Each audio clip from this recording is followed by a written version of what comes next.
Kompas TV, independen, terpercaya.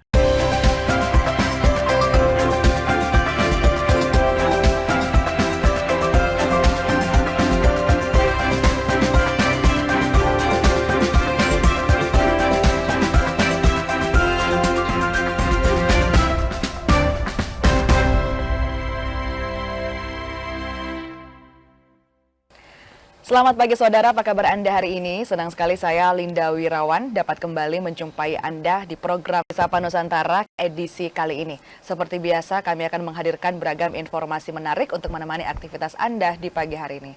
Saudara, bursa calon ketua Golkar kian menguat.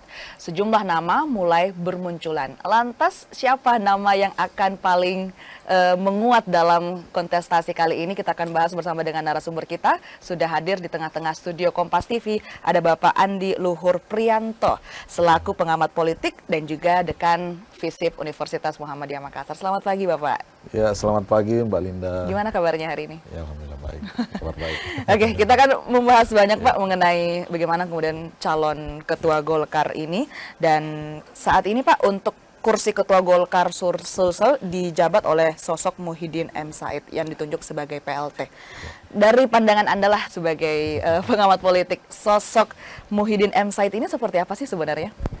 Ya, yang pertama Golkar ini kan partai yang paling lama sebenarnya dalam sejarah kancah perpolitikan sejak Orde Baru ya. Maksudnya. Apalagi bertahun-tahun mendominasi langgam politik Sulawesi Selatan, ya tentu skala dinamika internalnya itu akan menarik perhatian. Ya termasuk proses suksesi ya atau pergantian elit kepemimpinan di Golkar. Ya kalau kita lihat belakangan Golkar memang karena Golkar ini khas sebenarnya. Dia tidak dimiliki oleh satu orang itu. Dia tidak dimiliki satu klan tertentu. Sehingga faksi-faksi internalnya itu punya dinamika yang berbeda dan sangat intensif. Makanya ketika misalnya seandainya organisasi Golkar ini normal, ya sebelum berakhir periode kepemimpinan Ketua DPD 1 yang lalu Pak Topan Pawe, harusnya kan sudah musda dan begitu selesai sudah ada Ketua DPD yang definitif. Tapi itulah Golkar dengan segala dinamika internalnya, ya kepemimpinan masa periode kepemimpinan yang lama berakhir, belum juga ada tanda-tanda musda sehingga ditunjuklah representasi DPP untuk menjalankan kepemimpinan. Dan saya kira di mana-mana tugas PLT itu adalah mengawal transisi sampai kemudian terpilih pemimpin definitif yang baru. Dan saya kira itu yang sedang agenda itu yang sedang dijalankan oleh Pak Muhyiddin Said sekarang ini. Kita sudah nyenggol-nyenggol kandidat nih Pak. Yeah. Oke, sejumlah nama mencuat mengenai bakal calon ketua Golkar Sulsel. Boleh saya sebutkan mungkin diantaranya ada Ilham Arif Sirajuddin, mantan wali kota Makassar, Munafri Arifuddin, wali kota Makassar saat ini, Adnan Purikta Iksan, mantan bupati Kabupaten Goa, Andi Ina Kartikasari, Bupati Baru, dan belakangan muncul nama Rahman Pina, yaitu Wakil Ketua DPRD Sulsel. Mungkin kita bisa breakdown satu-satu dulu ini, Pak. Dari dari pertama terlebih dahulu mungkin Ilham Arif Sirajuddin sebagai mantan wali kota Makassar. Seperti apa pandangan Anda? Ilham Arif Sirajuddin, kalau kita profiling ya satu-satu, Ilham Arif Sirajuddin itu mantan Ketua DPD 1 Golkar. Kemudian sempat berkontestasi dengan Syahrul Yassin Limpo saat itu, dan kemudian Ilham dan kekuatan kelompoknya kalah, dan akhirnya dia hijrah ke partai lain. Nah, belakangan Ilham bergabung lagi dan ya di era kepemimpinan Golkar yang baru. Saya kira Ilham merupakan, Pak Ilham termasuk tokoh politik yang adaptif dengan zaman ya, dan memang punya gaya kepemimpinan yang khas. Saya kira partai apapun kalau Pak Ilham ada itu akan memperoleh kekuatan energi yang melimpah dibanding dengan kepemimpinan yang lain. Meskipun Pak Ilham juga punya kekurangan-kekurangan tentu saja. Tapi secara historikal pernah pindah ke partai lain itu berpengaruh tidak Pak? Di politik itu biasa saja. Dalam sistem politik kita itu tidak terlalu berpengaruh. Yang berpengaruh sebenarnya itu ke DPD 2. Mungkin DPD 2 akan melihat siapa orang yang pernah berkeringat misalnya. Pada pemilu yang lalu kan masih siapa orang yang berjuang dengan Golkar pada pemilu 2024 yang lalu. Itu mungkin yang bisa menjadi salah satu pertimbangan. Tapi itu hanya salah satu aspek. Orang juga kadang bicara bagaimana ke depan ya, bagaimana di 2029 ya. Kita bisa melihat karakter, kekuatan, kelemahan masing-masing tokoh yang disebut-sebut namanya tadi. Oke, selanjutnya mungkin dari Munafri Arifuddin, Wali Kota Makassar saat ini. Ya, Munafri punya keunggulan komparatif. Dia memimpin Kota Makassar sebagai magnitud ya kekuasaan politik di Sulawesi Selatan. Tentu saja dia punya ya kekuatan yang berbeda, dan dalam pergerakan politiknya menjelang suksesi di Golkar, saya kira Pak Munafri ini yang paling atraktif, paling aktif, bahkan sudah kalau kita baca ya di media, sudah menggalang mayoritas dukungan dari DPD 2. Ya, sehingga ya kansnya sebenarnya cukup besar. Meskipun kita lihat, karena di Golkar itu suara arus bawah itu bisa dieliminasi oleh kepentingan pusat. Gitu. Di Golkar ada istilah yang namanya diskresi ketua umum. Bahwa kalaupun misalnya dia dikalahkan oleh kepentingan arus bawah, ya ini yang menentukan, ke diskresi ketua umum inilah yang menentukan siapa yang harus menjadi ketua DPD 1 misalnya di Golkar. Jadi saat ini paling atraktif dan juga paling aktif, Pak ya? Paling aktif dan paling banyak mendapat dukungan arus bawah, terutama ketua DPD Golkar yang ada di Sulawesi Selatan. Oke, selanjutnya mungkin dari Adnan Purikta Iksan selaku mantan Bupati Goa. Ya, Pak Adnan saya dengar belakangan memiliki jalur jejaring politik yang bisa shortcut langsung ke Pak Bahlil. Dan itu juga menentukan, meskipun bagi saya Adnan kurang mengakar di DPD 2. Bahkan kalau kita lihat selama menjadi bupati di Goa, ya karena dia misalnya dibatasi ruang geraknya, makanya interaksinya dengan pimpinan DPD 2 Golkar Sulawesi Selatan itu relatif terbatas, seperti itu. Oke, selanjutnya kita akan membahas juga mengenai pandangan Anda terhadap Andi Ina Kartikasari, Bupati Baru, dan juga Rahman Pina, Wakil Ketua DPRD Sulsel. Namun kita jeda sejenak, Pak. Saudara jangan kemana-mana, tetap bersama kami di Sapa Nusantara.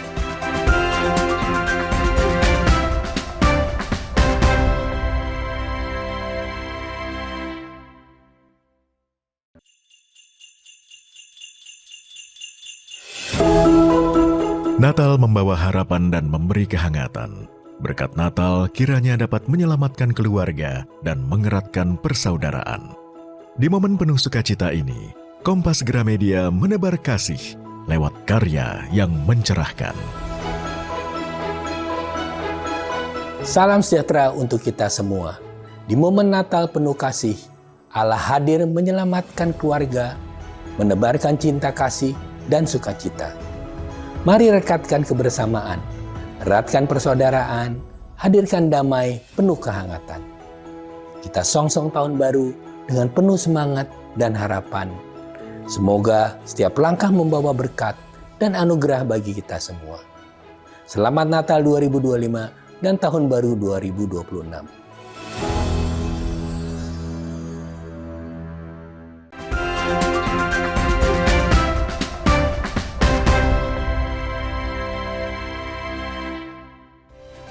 Terima kasih saudara, Anda masih bersama kami di Sapa Nusantara. Kita masih bersama dengan Bapak Andi Luhur Priyanto selaku pengamat politik dan juga Dekan Fisip Universitas Muhammadiyah. Pak, tadi kita sudah membreakdown profiling dari beberapa kandidat kuat. Selanjutnya mungkin kita bisa breakdown lagi Pak dari Andi Ina Kartikasari selaku Bupati Baru. Bagaimana menurut Anda posisinya saat ini? Ya, Andi Ina Kartikasari ini dari si rekam jejak kepemimpinan saya kira sebenarnya dia ini tokoh paling istilahnya tuh titik tengah gitu di Golkar gitu. Dia menjadi alternatif ketika kubu yang lain misalnya saling menaikkan tensi gitu. Andi Ina itu bisa menjadi alternatif. Dia punya pengalaman sebagai ketua DPRD Sulsel selama 1 periode misalnya, dan kemudian juga sekarang menjadi bupati. Dan ingat di Golkar itu ada falsafah kekaryaan yang sangat kuat. Biasanya pemimpin yang dipilih itu adalah pemimpin yang punya jabatan di pemerintahan. Andi Ina dan termasuk Pak Api saya kira sebenarnya paling besar kansnya dari sisi kekaryaan itu. Dan itu saya kira membuat Andi Ina juga punya faktor diferensiasi yang berbeda dengan kandidat yang lain. Di samping pengalamannya itu sebagai ketua DPRD, kemudian sekarang menjadi bupati, dan dia bisa mengharmonisasi, mengkonsolidasi kekuatan Golkar dengan pengalaman politik sebelumnya. Jadi Golkar ini ternyata sangat mengutamakan kekaryaan ya Pak Luhur ya? Itulah golongan karya kan. Selanjutnya dan yang terakhir ada Rahman Pina selaku Wakil Ketua DPRD Sulsel. Rahman Pina ini menarik. Rahman Pina itu di Golkar tokoh yang bisa beradaptasi dengan zaman. Dia sudah menjadi legislator di, kalau tidak salah sudah 4 periode di DPRD Makassar dan kemudian DPRD Sulsel, dan dia punya pengalaman bisa beradaptasi dengan kepemimpinan di Golkar. Rahman Pina ini kan newcomer sebenarnya dalam dinamika kontestasi ini. Tapi kita tidak bisa memandang remeh kekuatan Rahman Pina karena dia sebenarnya hatam itu pergerakan-pergerakan dan dinamika internal di Golkar. Dan sekali lagi ketika para tokoh-tokoh ini punya kelemahan-kelemahan komunikasi politik, punya kelemahan konsolidasi politik, Rahman Pina bisa hadir menawarkan alternatif baru dalam kerangka misalnya rekonsolidasi atau rekonsiliasi yang membuat kekuatan-kekuatan Golkar itu tidak akan terpecah pasca musda. Salah satu yang paling ditakutkan sebenarnya partai politik itu adalah ketika mereka berkontestasi dan kontestan masing-masing saling dinamikanya tinggi, pihak yang kalah biasanya itu akan keluar. Dan beberapa tokoh sebenarnya punya termasuk Rahman Pina. Rahman Pina kalaupun dia terpilih, saya kira tidak akan ada tokoh yang merasa disakiti dan akan keluar dari Golkar kalau dia menjadi ketua. Itu salah satu dan itu saya kira menjadi menjadi pembeda ya dibanding dengan kandidat lain yang dimiliki oleh Rahman Pina. Oke, dari nama-nama tadi yang sudah disebutkan, kira-kira ada tidak potensi munculnya nama kandidat lain? Bisa saja di Golkar itu sekali lagi karena model kepemimpinan ya model seleksi kepemimpinan partai itu kan sifatnya sentralistik. Kita boleh menggalang dukungan DPD 2, mereka punya suara, tetapi ada yang namanya diskresi ketua umum. Kalau ketua umum menghendaki kandidat tertentu, dia bisa mengeliminasi syarat-syarat lain misalnya, dan itu bisa terjadi. Tapi kalau kita melihat dinamika yang terjadi, saya kira ya nama-nama itu yang paling besar kansnya, karena mereka lah yang terlibat dan sejauh ini mereka yang mendinamisasi lah istilahnya situasi Golkar dalam 10-15 tahun terakhir. Oke, dari nama-nama kandidat-kandidat tadi yang kira-kira berpotensi menjadi calon ketua Golkar Sulsel, tadi sudah di-profiling satu-satu, sudah di-breakdown satu-satu, kira-kira yang paling berpotensi menurut Anda? Kalau pengamat itu tidak potensi. Tapi begini, kita melihat kecenderungan. Dukungan arus bawah sebenarnya setelah dimiliki oleh Pak Munafri. Ada deklarasi dukungan dari DPD 2. Ada beberapa DPD 2, hampir mayoritas. Tetapi kita lihat kepemimpinan PLT ini kan tidak punya agenda, belum ada agenda musda gitu. Khawatirnya nanti masa kepemimpinan DPD 2 pun ini akan selesai. Dan mereka akan di-PLT-kan juga. Dan itu kalau itu terjadi maka akan ada nanti pemimpin Golkar yang lahir dari seperti titipan pusat. Dan itu tidak mengakar. Dan saya kira model kepemimpinan seperti itu tidak akan bagus dalam situasi politik sekarang yang menghendaki ada engagement, ada kedekatan antara basis dengan pemimpinnya. Oke, jadi saat ini bisa dikatakan bahwa Munafri Arifuddin memimpin, ada 20 DPD 2 yang kabarnya sudah menentukan dukungan kepada Munafri Arifuddin, tapi tadi dikatakan bahwa juga ada diskresi seperti itu ya. Jadi ini memuluskan atau masih tidak menutup kemungkinan atau seperti apa, Pak? Potensinya bisa artinya kan begini.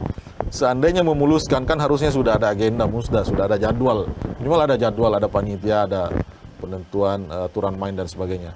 Tapi sekarang belum ada. Artinya dukungan yang dimiliki Pak Munafri ini bisa menjadi tidak bermakna ketika misalnya pimpinan-pimpinan DPD 2 itu juga selesai periodenya gitu. Sudah tidak selesai. Makanya kita lihat kalau misalnya dimundur-mundur terus, berarti bukan Pak Munafri yang diinginkan, ada calon lain. Tetapi kalau dalam kerangka itu dia musda dijalankan, mungkin Pak Munafri yang memiliki kans yang paling kuat. Oke, saat ini kalau kita bisa katakan Pak Munafri ada di atas angin, ada 20 DPD 2 yang mendukung sejauh ini. Setelah Pak Munafri, karena masih banyak kemungkinan lain, kemungkinan yang terkuat yang bisa melawan Pak Munafri itu siapa sih, Pak? Artinya begini, kalau yang lain kan mereka punya kans biasanya tuh pendekatannya lebih ke pimpinan pusat karena mereka kan paham bahwa pusatlah yang menentukan, punya diskresi dan sebagainya. ya kita lihat orang-orang seperti Pak Iyas, Andi Ina, Rahman Pina, itu mereka punya akses semua ke pimpinan pusat. Oke. Dan jangan dilupa mungkin juga ada peran ya Pak Taufan Pawe yang mantan Ketua DPD 1, ada peran Pak Nurdin Halid, ada peran Idrus Marham. Ini orang-orang ini sebenarnya yang bisa menentukan arah kepemimpinan di Partai Golkar. Meskipun dia tidak sedang berkontestasi. Tapi ada tokoh-tokoh senior ini di mana arah dukungannya biasanya itu yang menentukan. Oke. Rahman Pina disebut-sebut sebagai kuda hitam, apalagi sekarang dia menjadi sekretaris PLT Golkar. Pandangan Anda apakah bisa menyaingi Pak Munafri atau seperti apa? Ya kalau istilah kuda hitam itu kan kandidat yang baru ya, dan saya kira begitu posisi Pak Rahman Pina. Ya meskipun belum kelihatan dia mengkonsolidasi, tetapi pada saat dibutuhkan ya mungkin dia bisa melakukan itu. Ini kan tergantung arah angin ini, bagaimana arah angin dukungan dari DPP. Kalau misalnya ada peluang, saya kira Pak Rahman Pina bisa dengan segera melakukan itu. Dengan pengalaman dan rekam jejak politiknya di Golkar, ya dia bisa melakukan. Tapi sejauh ini saya bilang, kita masih berada kondisi existing sekarang. Pak Munafri punya dukungan 20 DPD 2. Ya itu bahwa akan ada perubahan-perubahan ya kita lihat perkembangan ke depan. Oke, kita lupakan dukungan DPD 2, kita lupakan kuda hitam, kita lupakan kemudian bagaimana koneksi dengan partai pusat. Kalau kita lihat dari segi individu, segi kepemimpinan, menurut Anda potensi mana yang paling kandidat mana yang paling berpotensi? Golkar saat ini kehilangan kekuatan dominasi di dalam politik Sulsel. Setelah berpuluh-puluh tahun mendominasi, di pemilu kemarin dia dikalahkan oleh Nasdem. Dia kehilangan kepemimpinan DPRD misalnya.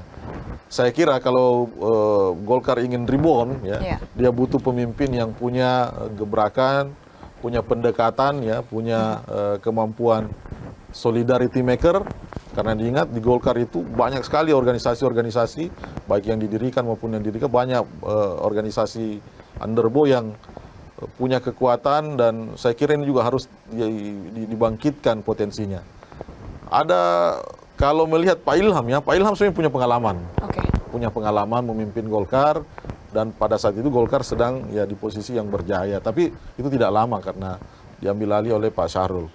Kemudian kalau Andi Ina ini juga punya itu tadi, dia sebagai perempuan tokoh politik perempuan, dia bisa mengharmonisasi, dia bisa mengkonsolidasi, mendamaikan faksi-faksi misalnya yang berkompetisi dan sebagainya.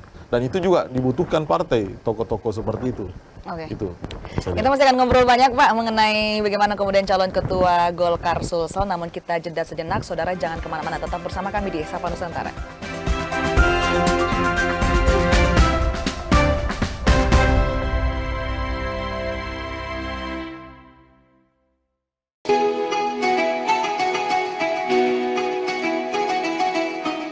Mari sambut Hari Yang Fitri dengan hati penuh kemenangan, menjalin silaturahmi, menguatkan persaudaraan dalam kebersamaan. Kompas Gramedia berkomitmen menyajikan karya terbaik sebagai inspirasi untuk semua. Assalamualaikum warahmatullahi wabarakatuh. Seusai menunaikan ibadah puasa selama bulan suci Ramadan, tiba saatnya bersukacita menyambut hari kemenangan. Mari berbagi kebahagiaan, merayakan kebersamaan, saling bermaafan, eratkan persaudaraan. Selamat Hari Raya Idul Fitri 1446 Hijriah. Minal aizin wal faizin, mohon maaf lahir dan batin. Wassalamualaikum warahmatullahi wabarakatuh.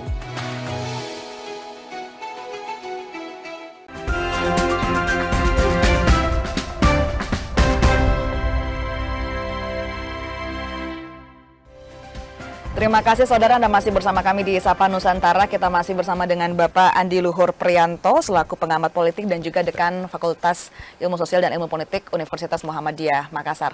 Pak Luhur, tadi kita sudah membahas banyak mengenai kandidat-kandidat dan juga bagaimana potensinya mereka. Kalau kita kembali berakar ke Partai Golkar itu sendiri, secara historikal sebenarnya Partai Golkar ini bagaimana sih berjalan eksisnya hingga saat ini? Partai Golkar ini kan lahir di masa Orde Baru maksudnya kita pahami semua. Sebenarnya di masa Orde Baru bukan partai politik, tapi ya simpul organisasi kekaryaan yang diberikan hak untuk menjadi peserta pemilu. Oke. Golkar baru menjadi partai di era reformasi ketika sudah ada undang-undang partai politik. Dan sejak saat itu saya kira Golkar berhasil selamat dari perjuangan reformasi. Dulu kan reformasi salah satunya ingin mengeliminasi Golkar sebagai kekuatan politik, tapi Golkar membuktikan dirinya bahwa dia bisa survive dan bisa bertahan dan mendominasi di banyak tempat. Dan itu menunjukkan bahwa politisi dan kemudian juga institusi partai, sebagai institusi partai, Golkar ini teruji oleh zaman secara historis. Dia partai yang ikut lulus dari ujian-ujian sejarah, baik di tingkat pusat kemudian di tingkat daerah. Memang di pemilu 2024 kemarin di Sulawesi Selatan itu mengalami penurunan, misalnya dia kehilangan pimpinan ketua DPRD, misalnya, ketua DPRD. Tapi di beberapa tempat dia masih kuat, masih mendominasi. Sekaligus menunjukkan bahwa Golkar ini partai yang paling dewasa sebenarnya mengelola konflik. Dia bisa mempertahankan faksi-faksi internal dengan tetap harmonis, pada saat yang sama juga melakukan pencapaian-pencapaian secara elektoral. Dan ini yang tidak dimiliki oleh partai lain. Saya kira partai lain itu semua belajar dari Golkar. Dan hampir semua partai ada diaspora Golkar di sana. Itu menunjukkan bahwa Golkar sebenarnya bukan sekedar institusi partai, tapi juga institusi kekaderan, institusi kepemimpinan yang yang hasilnya, produknya itu juga digunakan oleh partai-partai yang lain. Oke, jadi bisa dikatakan kader-kader pemimpin seperti itu ya, Pak ya? Karena di Golkar terlalu banyak pemimpin, makanya dia tidak bisa diakomodasi semua, makanya dia pindah ke partai lain. Lantas kalau tadi Anda katakan di pemilu 2024 kemarin, apakah posisi Golkar di Sulawesi Selatan tergerus eksistensinya, Pak? Iya, dia kehilangan beberapa kepemimpinan yang strategis, misalnya kepemimpinan ketua DPRD Sulsel, misalnya. Kemudian juga gubernur bukan lagi Golkar. Kemudian ya di beberapa tempat, mungkin wali kota Makassar yang exception ini. Tetapi di banyak tempat mengalami penurunan. Itu menunjukkan bahwa ya Golkar memang harus mengevaluasi diri, karena dia tidak boleh merasa punya nama besar, karena buktinya ya dia bisa dikalahkan oleh partai lain.